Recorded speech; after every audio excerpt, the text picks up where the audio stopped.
Hello everyone, it is March 14, 2025, and I haven't made a video in a few months, so I should rectify that.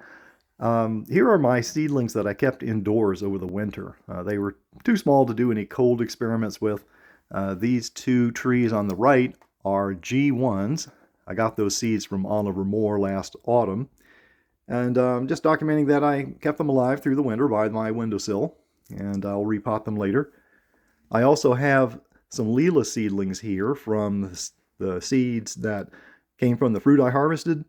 What's interesting is I have this one funny tree down in here. That one just barely is capable of making leaves, so maybe it got an extra dose of genetics for the dwarfing aspect, but these other Leelas look like they're doing well, and I will uppot these and compare them with the grafted tree later on this year. So let's go outside and take a look at some of my other potted plants. This is my first fatality to report out of my larger trees.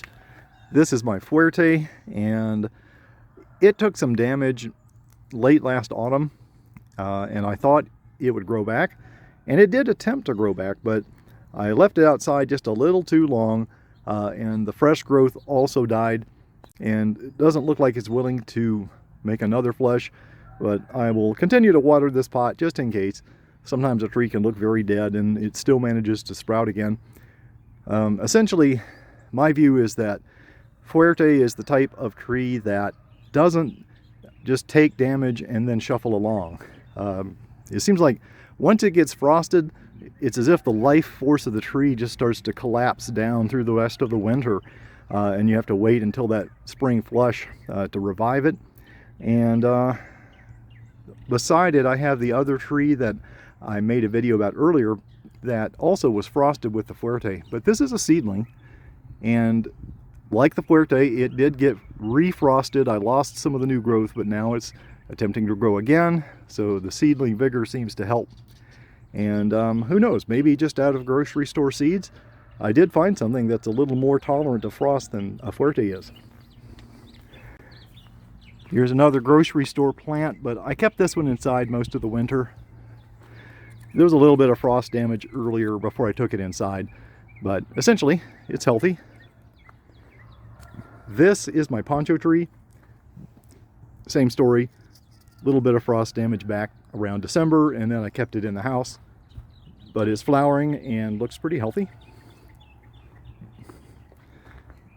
That's a rootstock avocado that's left over from my Brogdon.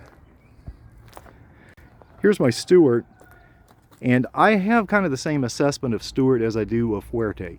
I don't think Stewart takes frost well. It will collapse down and just keep dying back. That's what I experienced the winter before this one, but it looks like I caught it quickly. In this case, I didn't take gambles. It just had one brief frosting. I took it in the house, kept it in there, and it made it through by the window. Here's my bacon. I've mentioned before, bacon is kind of a sleeper. It doesn't have a stellar reputation as being cold hardy, but mine took a brief frost, and unlike the Fuerte, it didn't just keep collapsing down. It took that frost and the rest of the tree came through nice and green. So I've been mildly impressed with bacon. Maybe in my region it's a gamble to have one, but if you're in South Carolina or Georgia, maybe you should consider a bacon. And I've got one more round of seedlings to discuss. This is one that has been frosted down to the ground twice, and so I decided to keep it, give it at least one chance to live indoors and grow some bark on the trunk, which it did. So this will be an interesting one to observe this year. This is one where I accidentally broke off the stem, and it managed to grow back, so I was careful with it.